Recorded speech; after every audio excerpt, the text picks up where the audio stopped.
Welcome back to Game 2 of the Meta High School Esports League. This is the Canberra College on the red side versus the Cleveland District State High School on the blue side. My name is Cooper Trooper 117 and I am joined by Mendrix in the color casting seat. We were chatting a little bit there about what we are hoping to see, and we are going to get that Garen in the mid lane after all, Mendrix. What do you expect to see? Yeah, I expected probably to go. If I had to really put into a lethality in this sense, it gives Garen an insane amount of damage just on that Q, and it scales pretty damn well in that early stages of the game. So we'll put Wilty on a bit of a back foot going forward. As you mentioned, that spin to win into the Shroud makes it really hard for the Akali to even breathe in this lane. And what you'll typically find is opportunities for him to use that Ghost Blade. I'm expecting a Ghost Blade, or maybe sort of give him that extra movement speed around to roam around, catch out Kumiho if possible, and then begin to put that extra lane pressure to use. So expecting that to be the case. And what I actually love is you mentioned that idea of the Morgana being really good for the Black Shield. What you'll probably find to see is if you do happen to find Canberra actually falling behind in this particular matchup, what you'll find is that Dark Shield will be going on to Bacon Man Bat pretty much all the time. On the flip side, if you do see them actually taking an advantage into these early lanes, so they're actually up that 2k around that 15-minute mark, watch all those Black Shields go onto Talon K. That will allow them to actually engage the team fight. So it does give them a lot of versatility depending on how that match is going, and that's that Q damage I was talking about. Yeah, heaps of damage coming out there. Yeah, it's really going to, obviously both junglers here starting their top side, and they're trying to full clear by the looks of it, but Kumiho is slightly ahead, I think, just because of the way she's able to, what's the word I'm looking for here, Mendrix? Chew through single targets. That as well, yes, that too. I was going to say path, but, ooh, the damage coming from my talent there, but, ooh, Wilty taking the shuriken back. Yeah, really at this point, what you expect Talon to do is wait till about level 3 to really start pushing out that damage, just taking those little hits on the side there, and if Wilty decides to move out a little bit out of range, at that point, that's when he just whacks him with a sword. It's basically a little bit, get away from me, ha ha ha. Once he hits level 3, that's when he can start being aggressive, because he can jump in, use the Q to deal that initial damage, start spinning, and then of course follow up with a W to stop any trades from coming into play. So you can see there, Q straight away into that. As soon as Wilty tries to re-engage, pops that shield directly afterwards. Pretty typical trading pattern coming out of the Garen from this. And what you'll find, because he's got that Doran shield and because he's got the regeneration, he'll slowly start to edge out on these trades, and Wilty's going to have to go for a quick back. That's why he's picked up that TP. Yeah, 100%. And obviously, Talon has taken the Ignite to be very, very aggressive. And I think you've kind of touched on it perfectly there as we see the two junglers meet here in the middle of the river. And Riley will smite that scuttle away. But I think that just means Kumiho is going to be able to run straight top and take that crab there too. Back to what I was saying though, yeah, the Ignite does mean that Talon will be looking to stay aggressive at all points. He doesn't really want to go for these backs. He wants to go straight in and keep the damage down. Yeah, absolutely. He's basically looking for all that level 6 ability to throw the Ignite out, deal enough damage into him, and then finish with the Execute. And that's really the case of Garen. He uses that Ignite to really push out that extra bit of kill pressure, and sometimes you don't expect that damage, especially when he goes lethality, because typically you find him going for a tankier build or a Bruiser-esque build, and when he's decided to actually get that earlier, actually pick up some of those earlier items which do give him a bit of base damage onto it, especially onto squishier targets like the Akali, boom, man, it's going to actually really hit quite hard. On the flip side of that, though, Wilty's doing a pretty good job of maintaining healthy, which will be an advantage going into that later stages of the game, because of course, as we know, that lane pressure from that extra TP is really big in these macro decisions. Yeah, for sure. As we say that, yeah, Talon will just walk straight into Wilty in this lane. It's going to be interesting to see, like you said, obviously using the teleport, how Wilty's going to be able to try and stay in this lane. Look at the damage is coming straight out from Talon. He doesn't even have to do anything here, Mendrix. He just walks over the top and does damage, prays for the best. Yeah, pretty much that Bruiser having a little bit of advantage up against that Assassin. Ooh, good fight here. 3 is taking a little bit of damage. SKT1 Tang is going to look for the kill. Double flash coming out. SKT1 will take down first blood there, trading a flash for it, but all worth it for that little bit of gold. Yeah, really at that point, I imagine it was just Cam not respecting the armor shred coming out of Tang. Tang probably was able to keep up that Conqueror stack to a pretty good degree. When you do have a full stack of Conquerors, follow through immediately with that armor penetration, you can basically shred through tanks in the early stages of the game quite easily. And we could see that illustrated with Cam falling down. Didn't expect it, in the end he's going to end up suffering, and that's really bad because he's got the Ignite. Typically, he should be the one walking away with that solo kill. We are going to see a 4-man in the bot lane here. The blue side, a good condemn to the wall. Stops Wilty from aggressing too far. Dominating was just a little bit forward there. I was hoping Braun would walk up and engage that fight, but it just never happened there, Mendrix. Yeah, I'm not really liking what Kumaho's doing at the moment. As you can see, is keeping up with the levels for the time being, but will start to fall behind in those camps, purely because Riley's been taking a bit more of a farming route in comparison. And as you can see, there's a few camps that have been left up for Kumiho, specifically looking at those Raptors. As you can tell, Riley's trying to find something as well at the same time. Would have much preferred Riley just back like he's doing right now and immediately go straight to that next set of camps. And that's really good to see that he's doing that. That way we would push out that little bit of advantage. Typically when I see... Oh, there's that combo that we were talking about, Mendrix. The ultimate and the ignite, just so much damage. That was almost half of Wilty's health in what looked about 1 second. Yeah, and you can see Garen actually did come back with those 2 damage items in tow. So as you can see, he's actually got those 2 daggers, giving the extra attack speed, really powers up those Conqueror stacks. So that means he's got a little bit of an extra push coming out of his ultimate when it comes into play. And that's really what ended up being said there. We expected this to be K in the mid lane, and that means that now Ital K will be able to move around the map and give that little bit of extra influence, whereas Wilty is going to have to start struggling. First, have to remember that those 2 daggers mean that the spin to win on Garen is going to go for longer as well. I'm pretty sure that's how that works. So it's just going to mean, like you said, more and more damage. Spins. More spin for the win. He gets more spins in the same period of time. So that's the big thing about it. And what's crazy, so obviously that means that with Conqueror, and Conqueror is works on hit, and that actually counts as an on hit ability, which is why his Conqueror stacks just go through the roof very quickly. He's actually probably, with the changes to Conqueror, now that it takes, I think, roughly 12 stacks, the best the best champion to actually use Conqueror, because it takes so long for every other champion to actually get those stacks up and running. With the spin to win, that's exactly what you're doing, getting those Conqueror stacks up just by pressing E. And I probably can't count them, but it's going to be a pretty high number with the spin. Look, the objectives haven't been looked at yet here, Mendrix. I thought with Riley's big focus on his farming, I thought the Dragon would have looked a little bit juicy, but we were talking about Kumiho not having the chance to sort of farm up there, but she's now only a few CS behind again, so she's really gone back to getting that there, as we're going to see another engaged by Talon. It's just monstrous. You can see that, like, out of the blue already, like, takes a massive chunk of HP out of it, and Italink is just going to be able to regenerate back in. But I want to go back to that Kindred. Kindred really looks best when she's invading, when she's being oppressive in your face of the jungle, not looking for those ganks early, just basically going around running amok, counter jungling as much as possible. And unfortunately, Kubo's been looking for ganks instead, which means that hasn't been able to find it. But that being said, they might have found one.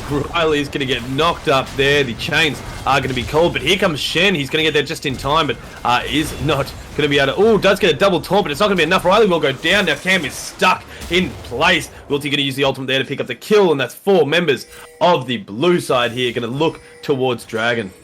Just with that opens up the Dragon, because they were able to find it. And like I said, Kumiho, Kindreds look best when they're actually looking for the fight against their opponents, not looking for the gank. And when it is them engaging in the jungle in those particular ways, whether it's going to be in the river, going into the opponent's jungle, that's when really you can see Kindred start to shine, especially because you're able to steal away those extra marks. And now with that gold influx coming into play, things are looking really bad here for Canberra. Cleveland now, with that Dragon in tow, have a massive goalie in that 1,000 at 9 minutes. I mean, not massive per se, but it's going to be enough for them to actually start completing those first item power spikes, and that really means a lot at that 10 to 15 minute mark. Yeah, for sure. Once you start hitting this sort of part in the game, Mendrix, that 10 minute to 15 minutes is so vital to have, even, like you said, that 1,000k gold up on your enemies, because it does mean, like you said, finishing these bigger items. Obviously, looking back at the builds now, we've got Garen with finished Berserker Greaves, which again, just more spins for the wins. Pretty much. Also gives him a little bit of extra movement speed, which is pretty key on getting on top of Wilt. That means he's going to be able to just jump in and say, hey, you know what, if you try to walk up to this wave, I can immediately bully you out.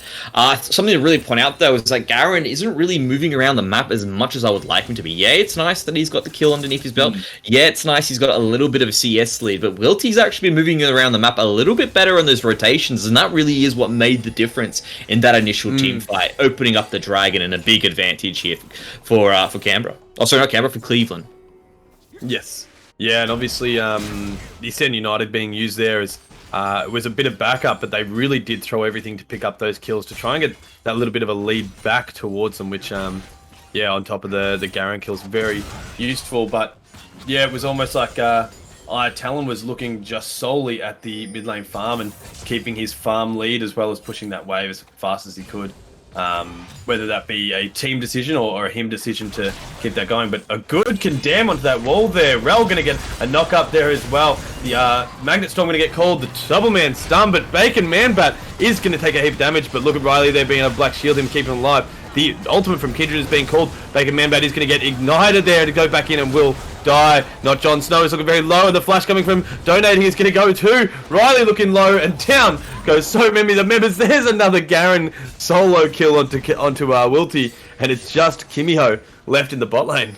Both these teams just coming in with an absolute massacre out of the blue. And really, when looking at Beckman Bat, you didn't need to go back in. They put a massive force of damage onto Kumiho. Yeah, Ultimate was coming into play. You were coming in at the very end of it. Kumiho was really just keeping dominating Nut, and of course, numbers alive in that scenario. And that's really what saved the play there for Cleveland. Canberra would have actually carried on top when they did manage to actually bring in those players after the fact with a little bit of that quick move. So quick thinking by Kumiho to use Lamb's Respite to keep everyone alive. But I feel like in this situation, Canberra could have walked away with just a little bit more because everything was put down onto Bacon Man Bat. But of course, that little bit of the edge, having that good condemn, it allowed them to have that advantage. It was just a matter of a little bit of misplay at that very end.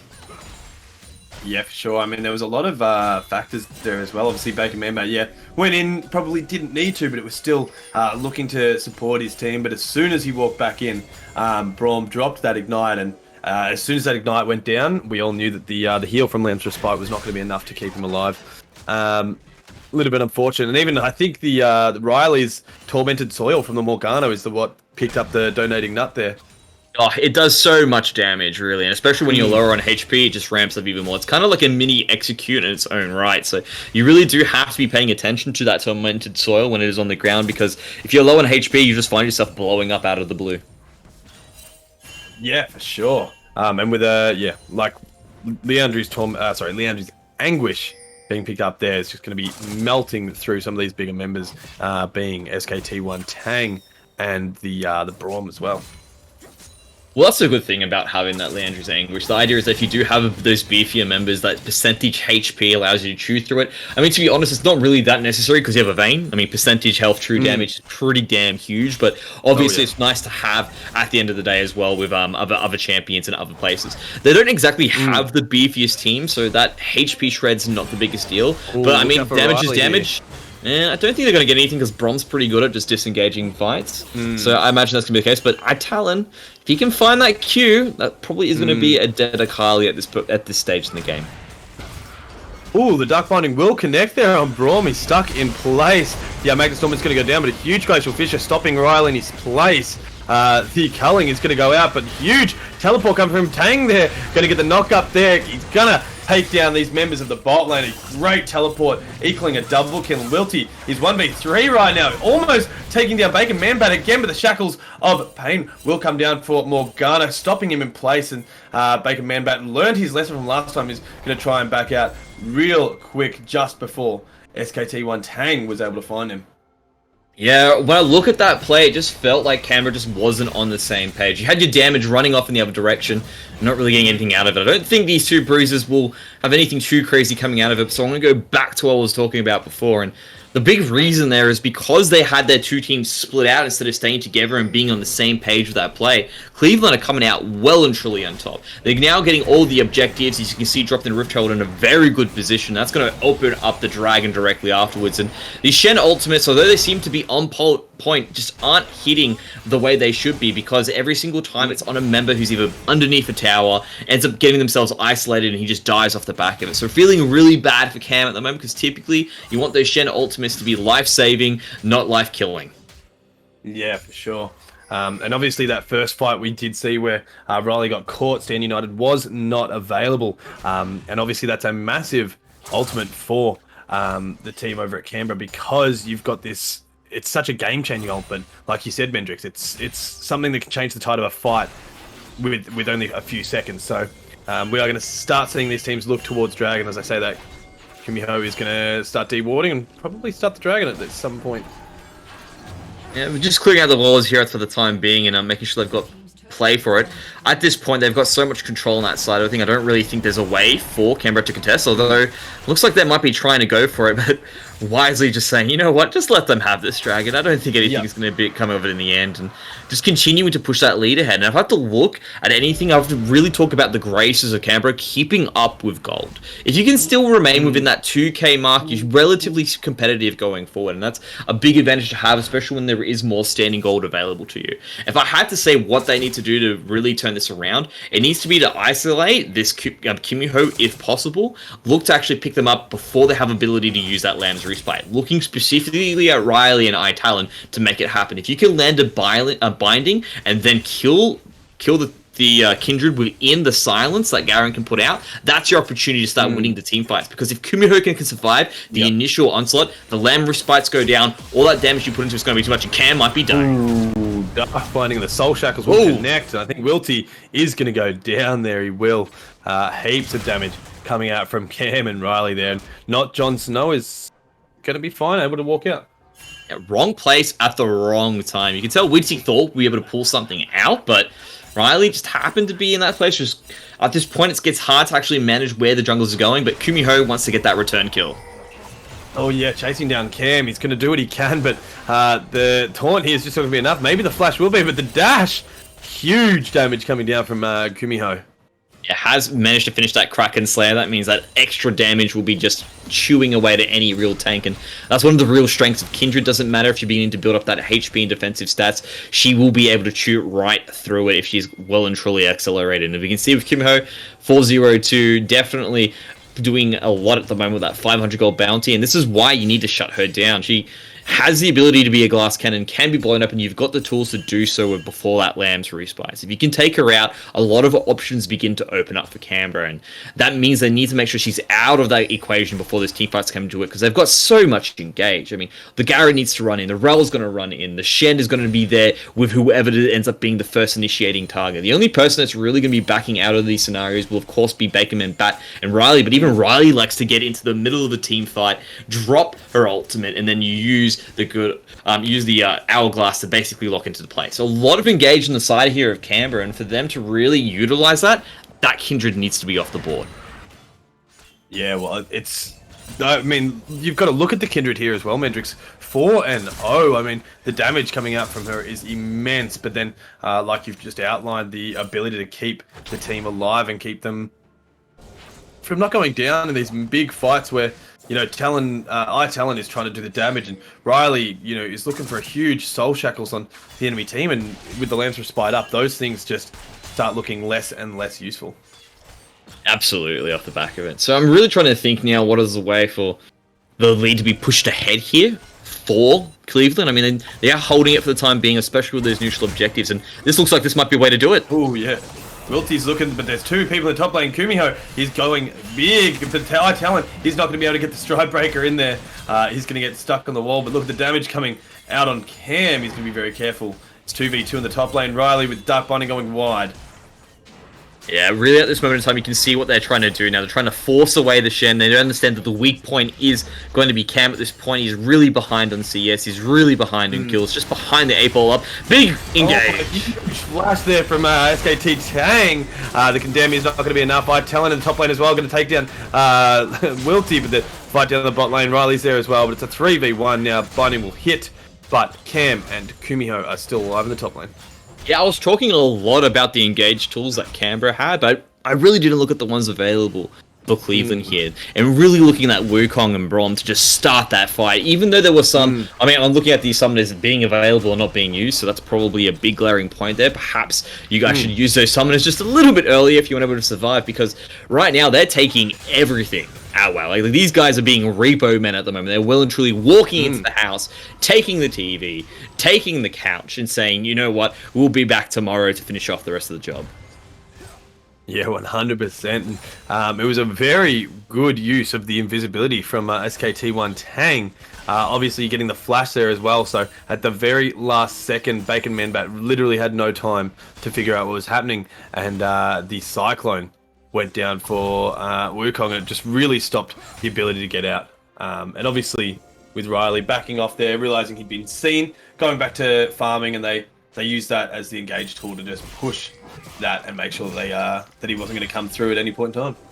Yeah, and when we're looking at this ward game from Cleveland, really on point, as you can see those wards are starting to encroach into the jungle of Canberra, which is starting to limit their options to even look for ways to come back. You really want to make sure you control these specific entry points, because it does mean if they do walk in, you can punish it. Just like now, they're jumping in for the engage. Oh, a huge engage. That's exactly right. Braum is getting stuck here. The Soul Shackle's been called on one member, but here comes Shen. Morgana going golden. Braum's still alive in the backline, but he will eventually go down. Bacon Manbat is being focused hard. Wilty's going to jump over. Riley looking low, but Talon in the Talon in the backline there. Down goes Bacon Manbat and Morgana, and Talon doing heaps of damage. Now 2v2. Talon going to be trying to run. Canberra 03 does not have his taunt up available. He's trying to stay alive for as long as possible, but it's not going to be enough, as Talon is going to try and counter jungle for Kumiho here.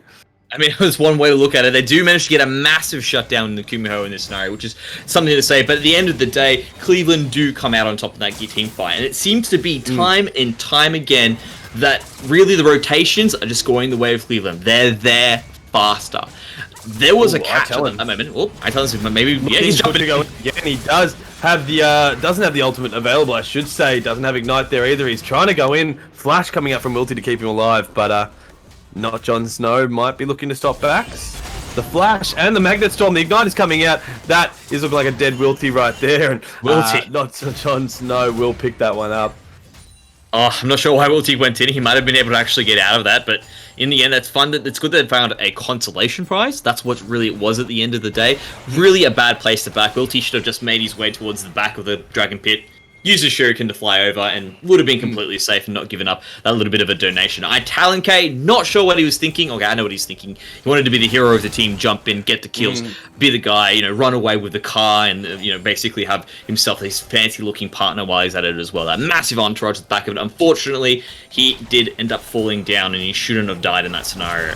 Want to go back to that team fight? I really want to talk about. Oh my god, that damage! It's not taking so much damage from Kumiho with that Blade of the Realm King and the Berserker Greaves finished on the way to what looks like a possible Phantom Dancer or even a Rapid Fire Cannon. Is just pumping the damage now, Mendrix. Yeah, this is why Kumiho is such an issue for Canberra. They need to get that Kindred down, and that way the rest of their team fight comes into fruition.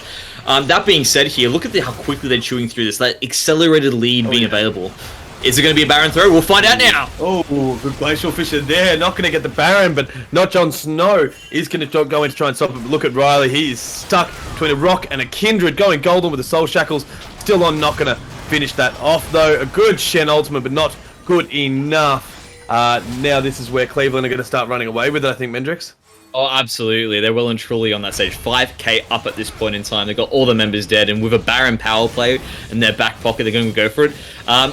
I tell him, obviously, still pretty strong against Wilty at this point, but it's really where his focus should not be. He needs to get back into time, back in time to actually push this. And wow, I really like what Cleveland are doing. They're not just pushing the obvious lead. They're spreading up their resources and collecting as much gold as possible, basically giving no chance for Canberra to get back into it. Yeah, they're just stopping it. All availabilities like bot lane and mid lane are being really pressured here. And look where SKT1 Tang is. He's even there. He was looking for it. He really wanted to keep going, but he was in the back line there. If they just overextended that tiny little bit more, that would have been another kill. Yeah, he was trying to find something, but without the ultimate, don't think he was going to be able to find anything in that case, especially how close they are to this point of their opponents' the towers, just to have that retreating point means they need to back away. And at the same time, they haven't gone back themselves. They need to go back and consolidate that lead that they've managed to accrue for themselves. It does get to that point that you might give away those shutdown goals. As you can see, 150 on Kindred, 500 on the Wukong at this point. And if you keep pushing that ladder just that little bit more, you will find that it bites back. And when I look at the gold at the moment, it still has a little bit of oomph in it for Canberra. They still have the ability to make a play work for them, but it needs to be on a catch. It needs to be on that binding. If they manage to find that in place, that allows them to get into it. It's going to have to be Talon-K throwing caution to the wind and just flashing on top of these squishy targets. Specifically looking at Kumiho here. It needs to be basically a binding catch into a flash to Q immediately into the ignite and the ultimate directly afterwards, and hope that Kumiho falls down. If they're able to do that, it means everything comes to play, but I don't think they're going to have a chance with it, because we can see what's happening now. They're beginning to choke out that opportunity for the return, continue to ward out those places, those entrances, and it means that they won't be able to get the picks that they need. Yeah, I mean, I can't really say anything other than I agree with you on that one, Mendrix. Oh, as a little fight is breaking out, a huge magnet storm coming out there from Knocked On Snow. Good Glacial Fissure connected with two people, but look at Braum seeing the backline is taking damage from Vayne, but he's still going to be able to survive, and Vayne's not going to be able to get into this fight as Wilty absolutely outplays poor Bacon Man-Bat, and so does the team in this very tight corridor, take down 4 members of poor Canberra. You know it's a sad day when the Shen uses his ultimate and the team's just got so much damage they chew through it, so you can't complete your teleport. That's really the scenario that they had there. He used the ultimate and they chewed through the shield and killed the champion before he could teleport to help him out. And that just really shows how far this game is now out of the reach of Canberra. As you can tell, all the infrastructure's falling down. That damage is just monstrous from Kumiho. So much Good damage. dodge. The flash forwards, heaps of damage. Lambs was being used to stay alive on the tower. Just getting out of range there as well.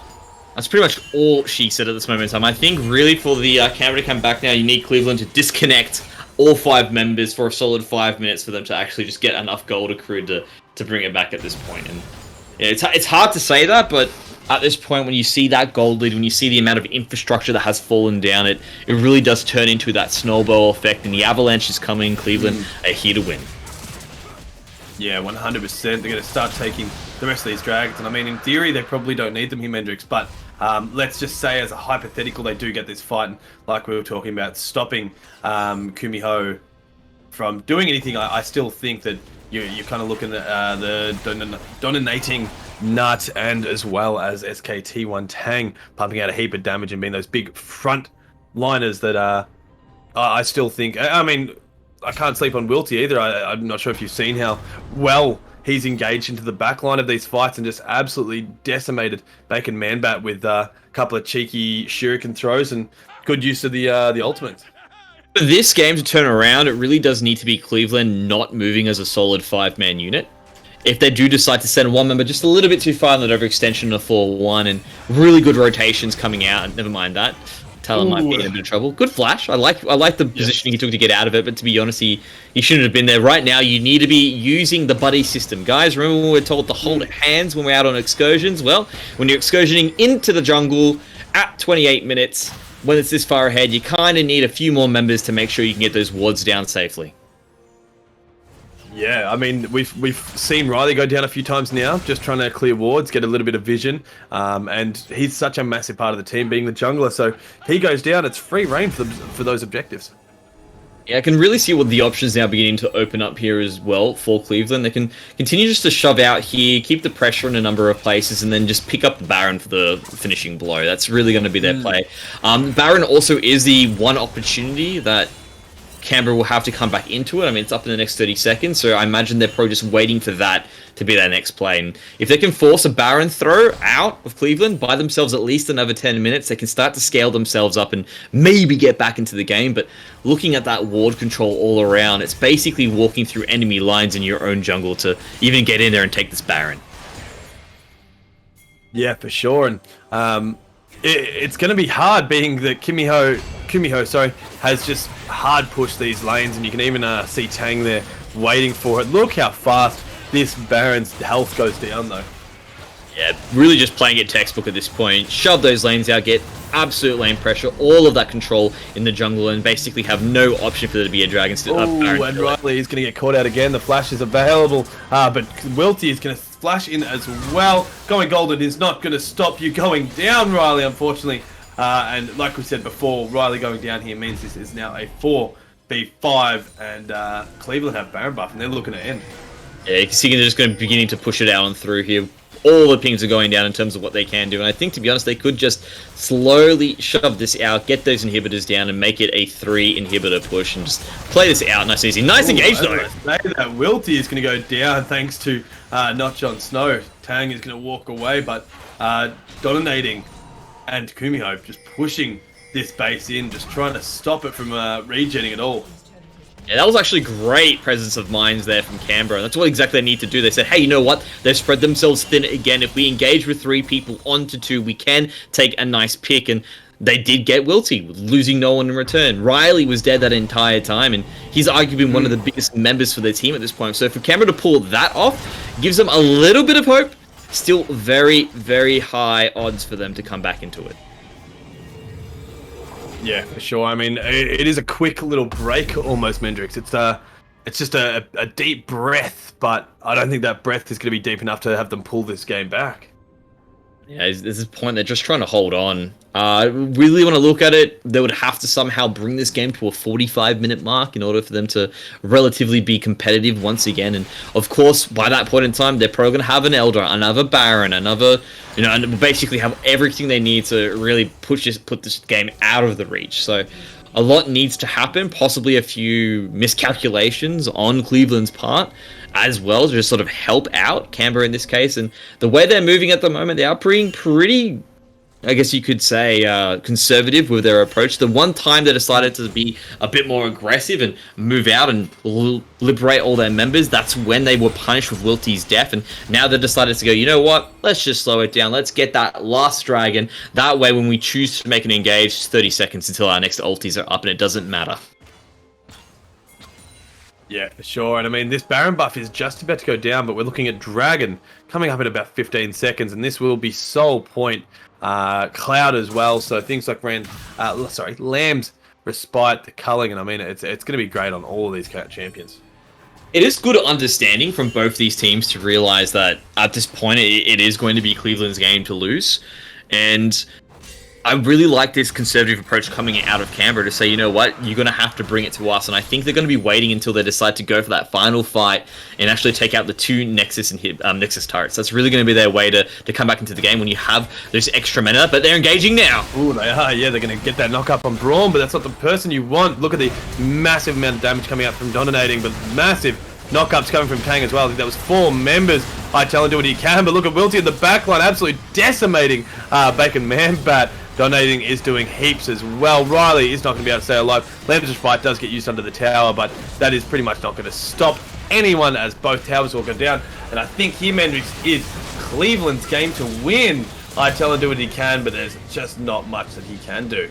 It's not just Cleveland's game to win, it's them to just finish it right off. And you can tell what they were waiting for. They were waiting for that trigger point. They were saying, come at us, engage into us. We want you to start the fight. That was really what they were doing. It was just a matter of just goading them time and time again. And eventually, not Jon Snow, after waiting patiently for a good 5 minutes, just had to pull that trigger. And that was all they needed to say, yes, we can win this team fight convincingly and take the game commandingly.